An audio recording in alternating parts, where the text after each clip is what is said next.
मैं आपका अपना विशु राय हाजिर हूँ जुल्म की दुनिया की एक और नई कहानी के साथ।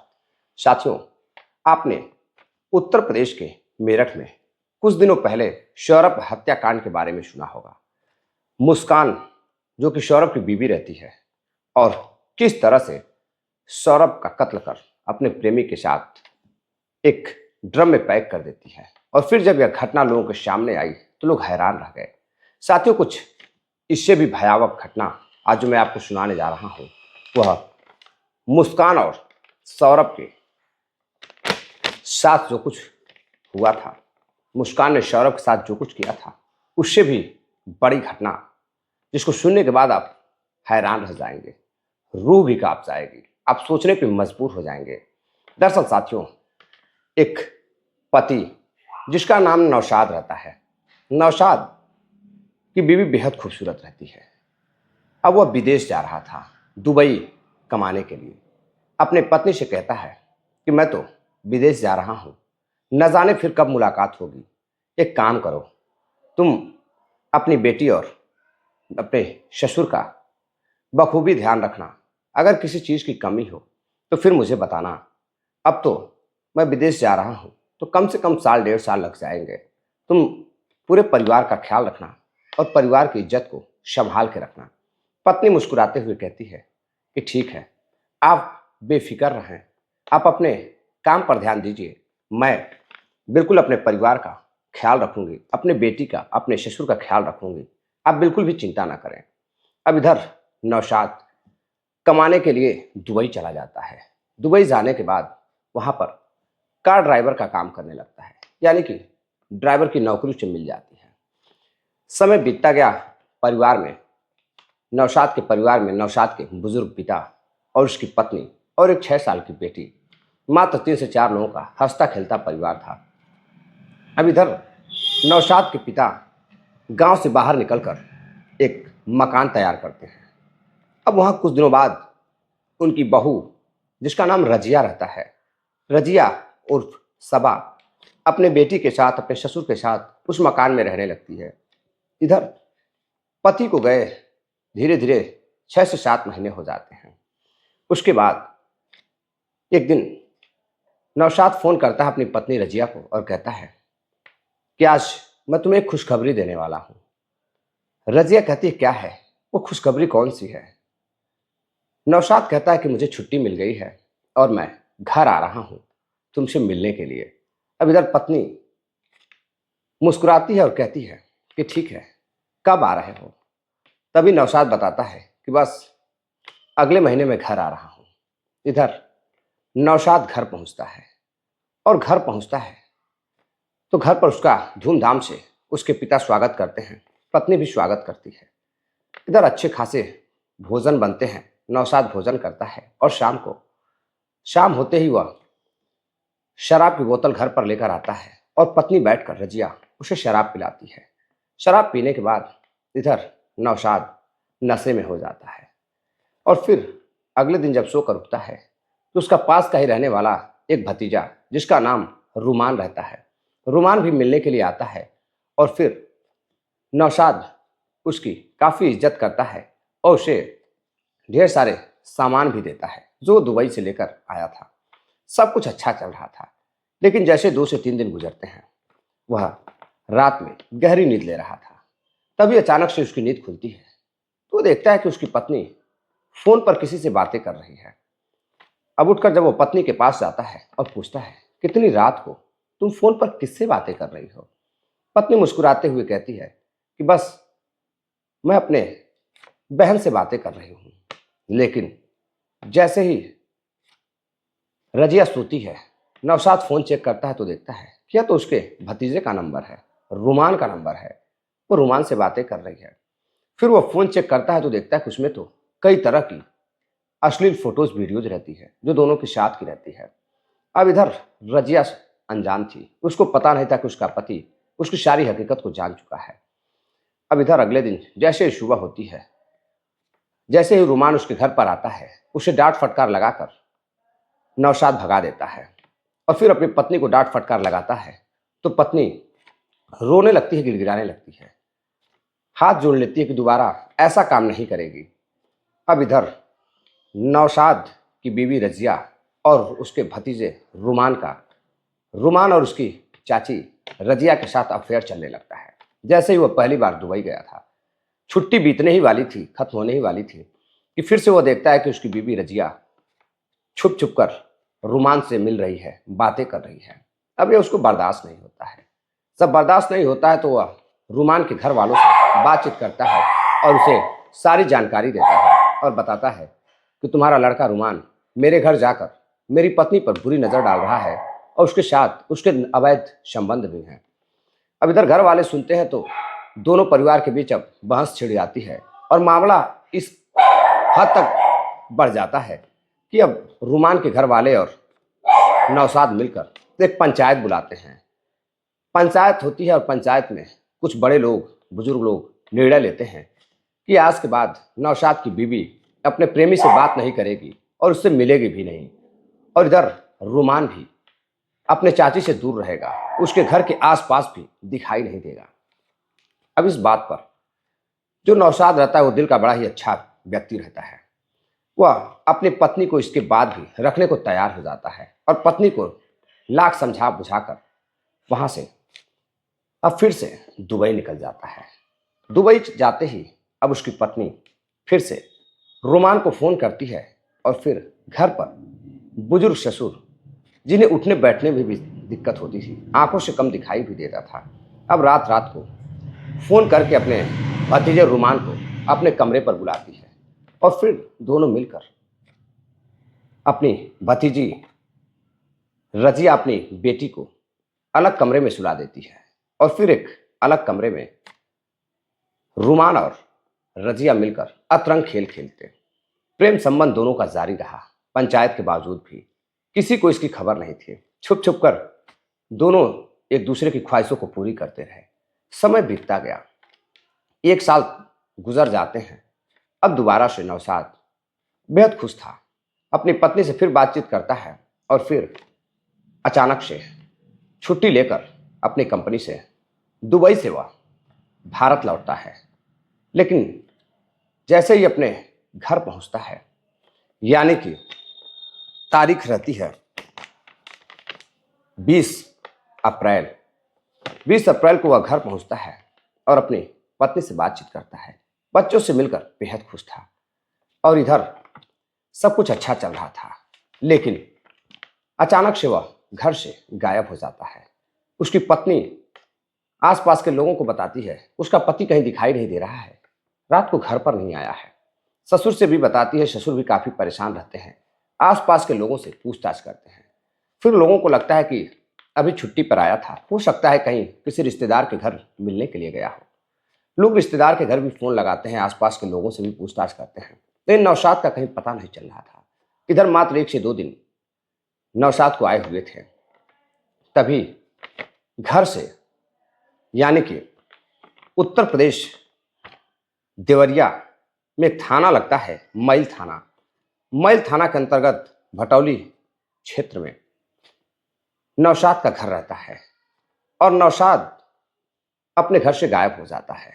इधर देवरिया, यानी कि उत्तर प्रदेश देवरिया जिले की यह घटना। अब वहां से जब वह गायब होता है तो उसका कुछ पता नहीं चलता है। अगले दिन एक देवरिया के पास, गोरखपुर देवरिया के बीच में एक जगह लगती है तरकुलहा के पास एक व्यक्ति मशीन लेकर, हार्वेस्टर मशीन लेकर अपने खेतों में गेहूं काटने के लिए जैसे ही 21 तारीख की सुबह पहुंचता है तो देखता है कि गेहूं के बगल में जो सड़क है, खेत के बगल में जो सड़क है, उस सड़क पर एक ट्रॉली बैग पड़ा हुआ है रेड कलर का। जैसे उस ट्रॉली बैग पे नजर जाती है तो उसे कुछ शक होता है, उस पर खून लगे हुए थे। अब यहां से फौरन ही लोग पुलिस को सूचना कर देते हैं। मौका वारदात पर गेहूं के खेत में तरकुलहा के पास जिस जगह पर ट्रॉली बैग मिला था वहां पुलिस पहुंचती है और देखते ही देखते 100 से 150 की संख्या में लोग वहां इकट्ठा हो जाते हैं। अब इधर जैसे ही पुलिस पहुंचकर उस बैग को, ट्रॉली बैग को खोलती है तो देखती है कि उसके अंदर एक व्यक्ति की बॉडी पड़ी हुई है और वो अभी 2 से 3 टुकड़ों में उसको विभाजित किया गया है। यानी कि किसी व्यक्ति की बॉडी ट्रॉली बैग में मिलती है और चेहरा पहचान में नहीं आ रहा था। शरीर पे इतने चोट थे, गहरे जख्म थे कि कहीं से भी पहचान में नहीं आ रहा था। अब पुलिस आसपास के लोगों से पूछताछ करती है, लेकिन किसी को भी उस डेड बॉडी की, उस टुकड़े हुए बॉडी की पहचान नहीं हो पा रही थी। कोई भी उसे पहचान नहीं पा रहा था। इधर पुलिस फॉरेंसिक टीम को बुलाती है, जांच पड़ताल करती है। पुलिस इधर उधर पूछताछ करती है, लेकिन कहीं से उसकी खबर नहीं मिल रही थी। तभी फॉरेंसिक टीम को जो बैग रहता है उस पर एक बारकोड दिखाई देता है। जैसे ही बारकोड दिखाई देता है तो पुलिस उस बारकोड को, उसका डिटेल निकालती है। जब बारकोड की डिटेलिंग निकाली जाती है तो पता चलता है कि यह तो दिल्ली एयरपोर्ट की है। दिल्ली एयरपोर्ट पे जैसे ही वह ट्रॉली बैग दिल्ली एयरपोर्ट पे उतरता है तो उस पर दुबई से या कहीं से भी व्यक्ति आता है तो उस पर बारकोड लगाया जाता है, उसको जमा कर दिया जाता है, जिससे बारकोड से पता चलता है कि इस व्यक्ति का नाम नौशाद है। अब जैसे ही बारकोड से पता चलता है कि इस व्यक्ति का नाम नौशाद है और नौशाद देवरिया के मैल थाना के अंतर्गत भटौली का रहने वाला है, अब पुलिस फौरन ही बिना देर किए पुलिस की 1 से 2 टीम भरौली गांव पहुंचती है। भटौली गांव पहुंचने के बाद उसके घर पहुंचती है, उसके पत्नी को बाहर बुलाती है और पूछताछ करती है। पत्नी का रो रो कर बुरा हाल हो जाता है। पत्नी बताती है उसका पति अभी 1 दिन पहले ही घर आया था, कल शाम को वह कहीं गया था, उसके बाद से उसका आता पता नहीं है। पुलिस उसे बताती है कि उसके पति का कत्ल हो चुका है और उसके 2 से 3 टुकड़े कर दिए गए हैं। उसकी बॉडी घर से 50 से 55 किलोमीटर दूर तरकुलहा के पास खेतों में मिली है। अब इधर पत्नी जैसे ही यह बात सुनते हुए उसके पति का कत्ल कर दिया गया है, वो भी बेरहमी से, उसका रो रो कर बुरा हाल हो जाता है। वो सदमे में जाने लगती है, बेहोश होने लगती है। लेकिन अब उसका पति मर चुका था। अब पुलिस को यह पता लगाना था कि आखिर उसका कातिल कौन है, कत्ल हुआ क्यों था। अब इधर पत्नी और जैसे ही उसके पिता को, नौशाद के पिता को यह पता चलता है कि उसके बेटे का कत्ल हो चुका है, पिता का रो रो कर, बुजुर्ग पिता का बुरा हाल हो जाता है। उसकी बहन भी आती है नौशाद की और उसका भी रो रो कर बुरा हाल हो जाता है। तभी पुलिस जांच पड़ताल करती है और फिर घर की तलाशी लेने के लिए घर के अंदर जाती है। पत्नी लाख मना करती है, लेकिन पुलिस घर के अंदर जाती है। साथियों, जब पुलिस घर के अंदर जाती है तभी एक जगह कोने में, घर के एक कमरे के कोने में एक बैग और रखा हुआ था, जो छोटा बैग था। जब छोटे बैग के पास पुलिस पहुंचती है तो देखती है कि बैग पर कुछ खून लगे हुए हैं, खून के धब्बे के निशान थे। अब इधर पुलिस फौरन ही शक के घेरे में लेने के बाद नौशाद की बीवी रजिया से पूछताछ करने लगती है। पूछताछ करती है तो रजिया इधर उधर की बातें करने लगती है। तभी नौशाद की बहन पुलिस को बताती है कि कुछ साल पहले रजिया का उसके भतीजे रुमान के साथ अफेयर था, जिसके लिए पंचायत भी हुई थी और भैया ने मना कर भाभी को काफ़ी समझाया था। उसके बाद वो फिर से विदेश चले गए थे। भैया बहुत अच्छे आदमी थे। इधर गांव वाले भी कहते कि नौशाद काफ़ी दिल का अच्छा इंसान था। इतना होने के बावजूद भी उसने अपनी पत्नी को अपनाया, तलाक नहीं दिया और अपने घर में रखा, और पत्नी समझने को शायद तैयार नहीं थी। अब कत्ल के पीछे की वजह क्या है यह तो किसी को नहीं पता है। मात्र 1 दिन पहले नौशाद घर पर आया था और फिर शाम होते ही वह गायब हो गया। इधर साथियों, जब पुलिस उसे गिरफ्तार करती है और पत्नी से पूछताछ करती है, कॉल डिटेल्स निकलवाती है, तो पता चलता है कि वह रोमान से ही, अपने सगे भतीजे से ही बातचीत किया करती थी। इधर पुलिस अब अपने अंडर में लेकर जब उससे पूछताछ करती है, सीसीटीवी फुटेज निकालती है, कॉल डिटेल्स निकालती है, तो उसके आधार पर अब उसकी पत्नी फंसती हुई नजर आती है। और जब रजिया से पूछताछ किया जाता है तो रजिया टूट जाती है और फिर रजिया जो कहानी बताती है उसे सुनकर सभी हैरान रह जाते हैं। दरअसल साथियों, रजिया का पति जब नौशाद विदेश चला जाता है तो उसके बाद वो अपनी ख्वाहिशों को पूरा करने के लिए अपने नौजवान भतीजे रुमान, जो कि ट्रक का चालक रहता है, वो अक्सर का ट्रक चलाया करता था, वो घर पर आता जाता रहता है, तो उसे अपने प्रेम जाल में फंसा लेती है। प्रेम जाल में फंसाने के बाद अब रुमान अपने ट्रक से कमाए हुए पैसे भी रजिया को देने लगता है और इधर रजिया को पैसे के साथ साथ उसकी ख्वाहिशों को भी पूरी करने लगता है। उसके साथ अतरंग खेल खेलने लगता है। अब इधर रजिया बेहद खुश थी, लेकिन बीच में उसका पति रुकावट बन रहा था। नौशाद बार बार फोन करता था, वीडियो कॉल करता था, और जब रुमान मौजूद होता था तो उसे तकलीफ होती थी। अब इधर रजिया काफी परेशान होने लगी थी। अब पति से दूरियां बढ़ती गई और अपने ही भतीजे, सगे भतीजे रुमान के साथ उसकी नजदीकियां बढ़ती गई, और नजदीकियां इतनी बढ़ती गई कि दोनों अब अतरंग खेल खेलने लगते हैं, अतरंग संबंध बनाने लगते हैं, अतरंग कार्य करने लगते हैं, और इधर दोनों एक दूसरे को बेहद चाहने लगते हैं।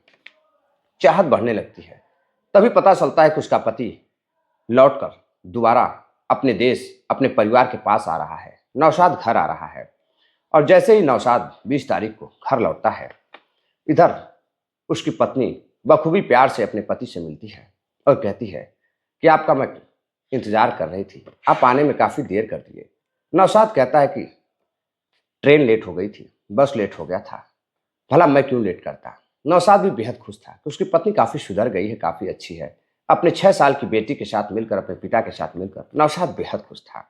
इतना खुश था कि वह अब घर पर खा पी कर आराम करता है और अपनी पत्नी के साथ सोता है।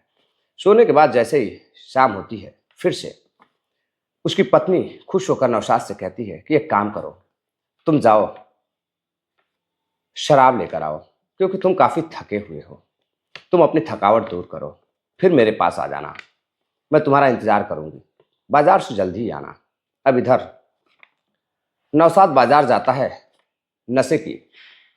नशे का सामान लेकर आता है, और घर पर जाने के बाद पिता और बच्ची को रजिया अलग कमरे में सुला देती है, और इधर अपने पति को खूब जी भर कर नशा करवाती है। नशा करने के बाद जैसे ही वह पूरी तरह से नशे में चला जाता है, सो जाता है, उसका दिमाग, शरीर काम करना बंद कर देता है, तभी रजिया अपने प्रेमी रुमान को फोन करती है और कहती है कि आओ, काम हो चुका है। नौशाद बुरी तरह से नशे में है, उसे कुछ भी पता नहीं है। इधर 38 साल का नौशाद, और कहाँ 26 से 25 साल का उसका भतीजा रुमान को जैसे ही पता चलता है, वह फौरन ही अपने चाची के घर पहुंचता है। गांव से बाहर घर था, किसी को कानो कान कुछ खबर नहीं थी, और वो अपने एक साथी शुभम को फोन कर बताता है कि अगर जरूरत पड़ी तो वह उसे बुलाएगा। अब इधर वो उसके घर पहुंचता है, और फिर रात तकरीबन 2 बज रहे थे। घर पहुंचते पहुंचते उसे 2 बज जाते हैं, अपने चाची के घर, यानी कि अपने प्रेमिका रजिया के घर। जैसे ही रुमान पहुंचता है, रजिया दरवाज़ा खोलती है और कहती है कि इतना देर क्यों कर दिए, नौशाद सो रहा है और बच्ची अलग कमरे में सो रही है। और इधर फिर से दोनों मिलकर उसका गला दबाते हैं, गला दबाकर उसकी हत्या कर देते हैं। इधर वह छटपटाता है, तड़फड़ाता है, हाथ जोड़ने की भी कोशिश करता, यह कहने की कोशिश करता कि मुझे छोड़ दो, जो भी हो, जो तुम लोग चाहो कर सकते हो, मुझे कोई एतराज नहीं है, बस मुझे छोड़ दो। मेरे परिवार में मेरे पिता हैं, बुजुर्ग पिता है, मेरी बेटी है, उनके लिए मुझे बख्श दो। लेकिन रुमान नशे में चूर, जिस्मानी भूख में चूर, अपनी चाची के प्रेम में पागल और अपने भतीजे के प्रेम में पागल एक पत्नी अपने भतीजे के साथ, अपने प्रेमी के साथ मिलकर अपने ही पति का कत्ल कर देती है। और कत्ल करने के बाद जब छोटे वाले बैग में रखने की कोशिश करती है तो उसमें नहीं आ रहा था, एडजस्ट नहीं हो पा रहा था। अब इधर रजिया रुमान से कहती कि एक काम करो कि नौशाद जो बड़ा वाला बैग लेकर आया है, ट्रॉली बैग, तो एक काम करो उसमें पैक कर देते हैं। उसमें भी पैक करता है। रुमान तो देखता है कि बॉडी बड़ी है, उसमें नहीं आ पा रही है। फिर वो कुल्हाड़ी और चापर से उसके कई टुकड़े करता है और बॉडी को इस तरह छत बिछत कर देता है कि वह पहचान में ना आए। उसके बाद उसे बड़ी ट्रॉली बैग में जो विदेश से लेकर आया था, जिस पर बार कोड लगा हुआ था, उसमें पैक करता है और फिर अपने दोस्त शुभम को फ़ोन करता है। शुभम एक बोलेरो गाड़ी लेकर आता है और उसमें बॉडी को डिग्गी में डालकर और वहाँ से 50 से 55 किलोमीटर दूर तरकुलहा के पास एक खेत के पास रोड पर फेंक कर वहाँ से दोनों फरार हो जाते हैं। अब इधर जैसे ही बॉडी पुलिस को मिलती है, पुलिस जांच पड़ताल करती है, बारकोड के आधार पर रजिया को गिरफ्तार कर लेती है और फिर रजिया अपना जुर्म कबूल कर लेती है। और इधर पुलिस रजिया को तो गिरफ्तार कर लेती है, लेकिन रुमान फरार हो जाता है। कुछ दिनों बाद पुलिस रुमान को भी गिरफ्तार कर लेती है और दोनों को गिरफ्तार कर कत्ल के जुर्म में नौशाद के जेल भेज देती है। और इधर रुमान के परिवार वाले बहन, नौशाद की बहन और उसका पिता का यह कहना है कि मेरे पूरे परिवार को रजिया और रुमान ने निगल गए, खा गए। अपनी बेटी के बारे में भी रजिया ने नहीं सोचा। बेटी का क्या होगा, उसकी सेवा कौन करेगा। और इधर बहन कहती है कि मैं सरकार से यही मांग करती हूँ कि मेरे भाई के कातिल मेरी भाभी रजिया और रुमान को फांसी की सजा होनी चाहिए। तो साथियों, ये थी आज की पूरी कहानी। इस घटनाक्रम को सुनाने का उद्देश्य आपको जागरूक करना है, किसी को हैरान करना या परेशान करना नहीं है। साथियों, कमेंट कर अपनी राय जरूर दीजिएगा कि ऐसे लोगों के साथ क्या सलूक करना चाहिए, सरकार को क्या सजा देनी चाहिए। अब कोर्ट में पेश होने के बाद दोनों को जेल भेज दिया गया है। अब देखना है कोर्ट क्या सजा सुनाती है। तो अपना ख्याल रखिए, मिलते हैं एक और नई कहानी के साथ। तब तक के लिए नमस्कार, जय हिंद।